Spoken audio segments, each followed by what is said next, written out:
প্রিয় শিক্ষার্থীবৃন্দ, অনেকদিন পর নতুন একটি ভিডিও টিউটোরিয়ালে আপনাদের সবাইকে স্বাগতম জানাচ্ছি। আমি আনিসুল ইসলাম। আশা করি আপনারা সবাই অনেক ভালো আছেন। প্রায় 3 থেকে 4 মাস হয়ে গেছে আমি কোনো ভিডিও টিউটোরিয়াল তৈরি করিনি এবং আপলোড করিনি। তার পিছনে কারণ নিশ্চয়ই আপনারা জেনে থাকবেন, আমার মাস্টার্সের থিসিসের কারণে আমি ব্যস্ত ছিলাম। তো আপনারা অনেক ধৈর্য সহকারে অপেক্ষা করেছেন এবং আলহামদুলিল্লাহ লাস্ট উইক আমি আমার মাস্টার্স কমপ্লিট করেছি। প্ল্যান ছিল গত সপ্তাহ থেকে আপনাদের জন্য ভিডিও টিউটোরিয়াল তৈরি করা, বাট আনফর্চুনেটলি ফুটবল খেলতে গিয়ে আমি হাতে ব্যথা পেয়েছি এবং ফ্র্যাকচার হয়ে গেছে। সো আমাকে 5 উইকস রেস্ট নিতে হবে। অলরেডি 1 উইক রেস্ট নিয়েছি এবং আলহামদুলিল্লাহ আম রিকভারিং ভেরি ফাস্ট। সো যেটা করেছি, টাইপিংয়ে এখনও পর্যন্ত পুরোপুরি আমি আসলে ঠিক মতো টাইপিং করতে পারছি না, বাট স্লোলি টাইপ করে একটি প্রেজেন্টেশন আপনাদের জন্য তৈরি করেছি। তো এই প্রেজেন্টেশন তৈরি করার উদ্দেশ্য হচ্ছে HTML ভিডিও সিরিজে অনেকেই বলেছেন যে HTML5 সম্পর্কে কখন আলোচনা করব। কারণ আমি HTML সিরিজে অথবা প্লেলিস্টে HTML5 শব্দটি ব্যবহার করেছি। তো ইন্টারেস্টিংলি বিষয়টা হচ্ছে যে HTML5 আমি অনেক জায়গায় ব্যবহার করেছি, হয়তোবা ঠিকভাবে মেনশন করিনি। তো যারা HTML5 সম্পর্কে হয়তোবা জানেন না বা জানতে ইচ্ছুক তারা এই ভিডিওটি দেখতে পারেন। আর যারা অলরেডি HTML5 সম্পর্কে অনেক কিছু জানেন বা ইন্টারেস্টেড না, তারা এই ভিডিওটি স্কিপ করতে পারেন। তো চলুন আমরা জেনে নিই HTML5 সম্পর্কে। HTML হিস্ট্রি সম্পর্কে অলরেডি আপনারা জেনে নিয়েছেন। টিম বার্নার্স-লি কখন এটা আবিষ্কার করেছেন www এবং HTML 1991-এ আবিষ্কার করেছেন। তারপর HTML এর বিভিন্ন ভার্সন এসেছে এবং সর্বশেষ যে ভার্সনটা নিয়ে আমি আলোচনা করতে যাচ্ছি এখানে মূলত HTML5 2014-এ যেটা এসেছিল। তো এই ভার্সন আসার পিছনে উদ্দেশ্যগুলো কি সেগুলো দেখে নেই। আরও সিম্যান্টিক ট্যাগ অ্যাড করা। অলরেডি HTML-এ কিছু সিম্যান্টিক ট্যাগ ছিল এবং সেগুলোর সাথে আরও সিম্যান্টিক ট্যাগ যুক্ত করা এই HTML5-এর উদ্দেশ্য ছিল। তো সিম্যান্টিক ট্যাগ কী, এটি কেন ব্যবহার করতে হয় সে সম্পর্কে একটু পরেই আলোচনা করব। আরেকটি উদ্দেশ্য ছিল যাতে করে অ্যাক্সেসিবিলিটিকে ইমপ্রুভ করা যায়। এইখানে অ্যাক্সেসিবিলিটি বলতে বোঝাচ্ছি যারা ভিজুয়ালি হয়তো বা দেখতে পারেন না বা যারা ডিসেবল তাদেরকে কীভাবে সাহায্য করবে এবং সার্চ ইঞ্জিনকে কীভাবে সাহায্য করবে। দেন ফর্ম ট্যাগে আমরা যেমনটা ইনপুট ট্যাগ ব্যবহার করি, সেই ইনপুট ট্যাগে আরও কিছু টাইপ অ্যাড করা বা ফর্মের জন্য কিছু টাইপ অ্যাড করা।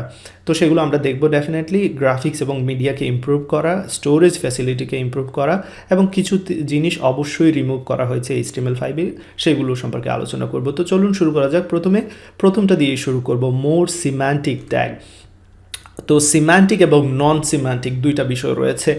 নন সিম্যান্টিক ট্যাগগুলো হচ্ছে যেই ট্যাগগুলো আসলে কোনো মিনিং থাকে না সাধারণ অর্থে, এবং সিম্যান্টিক ট্যাগ আছে যে হচ্ছে সেগুলো যেগুলোর মিনিং রয়েছে। যেমন এখানে এক্সাম্পল দেখতে পাচ্ছেন, ডিপ, স্প্যান, এই ট্যাগগুলো আসলে দেখা মাত্রই আপনি কিন্তু বুঝতে পারবেন না এগুলোর উদ্দেশ্য কী। কিন্তু আমি যদি ফর্ম ট্যাগ ব্যবহার করি কোথাও, তাহলে নিশ্চয়ই আপনি বুঝতে পারবেন যে এটা ফর্ম তৈরি করার জন্য ব্যবহার করা হচ্ছে, বা টেবিল ট্যাগ দেখলে বুঝতে পারবেন যে এখানে একটা টেবিল হবে, তাই না? তো সিম্যান্টিক ট্যাগ মানে হচ্ছে মিনিংফুল ট্যাগ এবং নন সিম্যান্টিক ট্যাগ হচ্ছে যেগুলো মিনিংলেস। তো এখানে মিনিংফুল ট্যাগগুলো আসলে শুধুমাত্র যে ডেভেলপারদের জন্য মিনিংফুল এরকম না, কিন্তু ডেভেলপার এবং সার্চ ইঞ্জিনের জন্য মিনিংফুল ট্যাগগুলোই হচ্ছে সিম্যান্টিক ট্যাগ। সো এখানে লক্ষ্য রাখতে হবে শুধু যে আমরা বুঝবো সেই জন্য না, সার্চ ইঞ্জিনকে বোঝানোর জন্য সিম্যান্টিক ট্যাগ ব্যবহার করা খুবই ইম্পর্টেন্ট। তো সিম্যান্টিক ট্যাগ HTML5-এ অ্যাড করা হয়েছে যেমনটা বলেছি। এখানে দেখতে পাচ্ছেন কিছু তার উদাহরণ: header tag, nav, footer, menu, section, progress, figure, fig caption, আরও অনেকগুলো ট্যাগ রয়েছে যেগুলো HTML5-এ অ্যাড করা হয়েছে। তো যেমনটা বলেছিলাম, মোর সিম্যান্টিক ট্যাগ অ্যাড করা হয়েছে HTML5-এ। তো এইখানে একটি এক্সাম্পল আমরা দেখব যেটা হচ্ছে নন সিম্যান্টিক ব্যবহার করে বা সিম্যান্টিক ব্যবহার করে। তো ভিডিও সিরিজের শুরুর দিকে যখন আমি ভিডিও তৈরি করেছিলাম 2016-এ, তখন অনেক জায়গায় হয়তো বা নন সিম্যান্টিক ট্যাগ ব্যবহার করেছি, বাট এবার আপনারা অবশ্যই আপডেট করে নেবেন নিজেদেরকে। তো এইখানে একটি নন সিম্যান্টিক ট্যাগের উদাহরণ দেখতে পাচ্ছেন। অনেকগুলো নন সিম্যান্টিক ট্যাগ রয়েছে, যেমন এখানে দেখতে পাচ্ছেন বডি ট্যাগের মধ্যে আমি ব্যবহার করেছি ডিপ দিয়ে ক্লাস হেডার, ক্লাস নেব, ক্লাস মেইন, দেন আইডি, ফুটার, হোয়াটএভার। সো এইটাকে যদি আমি সিম্যান্টিকে পরিণত করতে চাই তাহলে কীভাবে করতে পারবো, যেহেতু অলরেডি আমরা শিখে নিয়েছি। প্রথমে যেটা হেডার রয়েছে এখানে ডিপের মধ্যে, সেটাকে জাস্ট হেডার দিয়ে আমরা ব্যবহার করতে পারবো। দেন নেবের জন্য নেব ট্যাগ রয়েছে, মেইনের জন্য মেইন ট্যাগ, সেকশন, বিভিন্ন ধরনের সেকশন বা আর্টিকেল ব্যবহার করতে পারি আমরা, এবং ফুটারের জন্য ফুটার ট্যাগ রয়েছে। তো ডেফিনেটলি সবসময় সিম্যান্টিক ট্যাগ ব্যবহার করার চেষ্টা করবেন। যদি কোনো ক্ষেত্রে সিম্যান্টিক ট্যাগের ব্যবহার করতে পারেন না, সেক্ষেত্রে ডিপ ব্যবহার করতে পারবেন, definitely no problem with that. So second option ছিল অ্যাক্সেসিবিলিটি। আমি যেমনটা বলেছি, এই সিম্যান্টিক ট্যাগগুলো যেটা ইমপ্রুভ করে, অ্যাক্সেসিবিলিটিকে ইমপ্রুভ করে, অর্থাৎ ভিজুয়ালি যারা দেখতে পারেন না বা ডিসেবল তাদেরকে সাহায্য করে এবং সার্চ ইঞ্জিনকেও সাহায্য করে, দুইটা বিষয়। দেন থার্ড যে বিষয়টা আমি বলেছিলাম যে আরও ফর্ম টাইপ অ্যাড করেছে। তো আপনারা ইনপুট ট্যাগের টাইপ টেক্সট এটা অলরেডি দেখেছেন, বাট HTML5 কিন্তু আরও অনেকগুলো টাইপ নিয়ে আসা হয়েছে। আপনারা নিশ্চয়ই খেয়াল করেছেন, ইমেল ব্যবহার করেছি আমরা, নাম্বার ব্যবহার করেছি, URL ব্যবহার করেছি হয়তোবা, এবং এইখানে টাইম এবং ডেট রিলেটেড অনেকগুলো দেখতে পাচ্ছেন। এই সবগুলো মূলত HTML5-এ অ্যাড করা হয়েছে। তো আমি যেমনটা বলেছিলাম, HTML সিরিজে আসলে HTML5 অনেকবার ব্যবহার করেছি, হয়তোবা আপনারা নোটিস করেননি এবং হয়তোবা আমি ঠিকমতো বলিনি। তো এখানে দেখতে পাচ্ছেন তার এক্সাম্পল, প্লেস হোল্ডারও নিয়ে আসা হয়েছিল। তো যাই হোক, পরবর্তী বিষয় ইমপ্রুভ করেছে গ্রাফিক্স এবং মিডিয়াকে। আপনারা অডিও ট্যাগের ব্যবহার দেখেছেন, ভিডিও ট্যাগের ব্যবহার দেখেছেন। এইখানে ভিডিওগুলোর লিঙ্ক দেখতে পাচ্ছেন, যেই ভিডিওগুলোতে আমি অডিও ট্যাগ নিয়ে আলোচনা করেছি, ভিডিও ট্যাগ নিয়ে আলোচনা করেছি, এগুলো মূলত HTML5-এর ট্যাগ। এবং আমি এইখানে এই স্লাইডটি অবশ্যই ভিডিওর ডেসক্রিপশনে দিয়ে দেবো, যাতে করে আপনারা খুব সহজেই এই ভিডিওগুলো অ্যাক্সেস করতে পারেন। এবং গ্রাফিক্স নিয়ে আমি অলরেডি আলোচনা করেছি, প্রোগ্রেস বার, SVG এগুলো নিয়ে আলোচনা করেছি HTML সিরিজে। ক্যানভাস সম্পর্কে হয়তো বা আমি আলোচনা করেছি জাভাস্ক্রিপ্ট সিরিজে, বাট এখানে আমার ভিডিওর লিঙ্ক দেওয়া আছে, আপনারা চাইলে সেটা ভিজিট করতে পারেন। এখানে অডিও ভিডিওর এক্সাম্পল দেখতে পাচ্ছেন, ডেফিনেটলি এটা হয়তো বা আপনারা অলরেডি জানেন, সো দেখানোর কোনো দরকার ছিল না। যাই হোক, ইমপ্রুভ স্টোরেজ ফ্যাসিলিটি, HTML5-এর কারণে স্টোরেজ ফ্যাসিলিটিটাও কিন্তু ইমপ্রুভ হয়েছে। আগে যেটা ছিল, আমরা টেম্পোরারি স্টোরেজ হিসেবে কুকিজ ব্যবহার করতাম, বাট এবার HTML5 কিন্তু অনেকগুলো অপশন নিয়ে এসেছে, specially web storage, very helpful একটা বিষয়। দেন সবার শেষে যেমনটা বলেছিলাম, কিছু জিনিস রিমুভ করা হয়েছে। HTML5-এর ভার্সন যখন আমরা পেয়েছিলাম, তখন কিছু জিনিস রিমুভ করা হয়েছে, স্পেশালি ফন্ট ট্যাগ। আমি আসলে ফন্ট ট্যাগের ভিডিও তৈরি করেছিলাম, দেন এখন হয়তো বা অনেকেই দেখতে পাচ্ছেন সেই ফন্ট হয়তো বা কাজে আসছে না।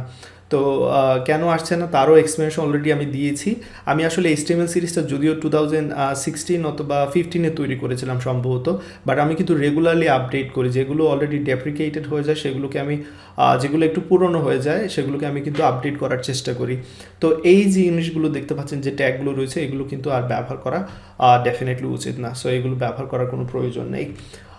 আর আমি এই ভিডিওতে জানি আলোচনা করেছি, এই বিষয় সম্পর্কে আরও বিস্তারিত জানতে পারবেন এই দুইটি সাইটে গেলে, বা আরও অনেকগুলো সাইট রয়েছে, বাট এই দুইটি সাইট আমার পছন্দ হয়েছে, তাই আমি এখানে লিঙ্কগুলো অ্যাড করে দিয়েছি। যেমনটা বলেছি, এই স্লাইডটি আমি ডেসক্রিপশনে অ্যাড করে দেবো, আপনারা সেইখান থেকে স্লাইডটি দেখে নিতে পারেন।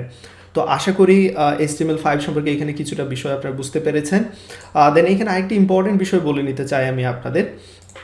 এইখানে দেখতে পাচ্ছেন যে HTML সিরিজে আসলে দুইটি প্লেলিস্ট রয়েছে HTML সিরিজের জন্য।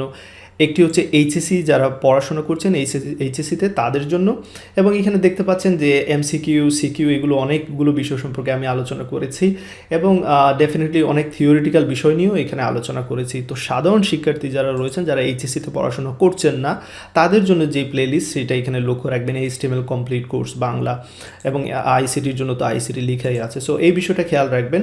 তো এই প্লেলিস্টগুলো থেকে ভিডিও দেখার চেষ্টা করবেন। অনেক সময় ভিডিও নাম্বারগুলো হয়তো বা দেখতে পাচ্ছেন 27 থেকে 38-এ চলে গেছে, কারণ এখানে মাঝখানের যে ভিডিওগুলো সেগুলো HSC স্টুডেন্টদের জন্য, ডেফিনেটলি সাধারণ শিক্ষার্থীদের জন্য না, সেই জন্য নাম্বারটা এখান থেকে এত দূর স্কিপ করেছে। সো এগুলো বিষয় একটু বুঝতে হবে, এবং প্লেলিস্ট থেকে দেখার চেষ্টা করবেন সব সময়।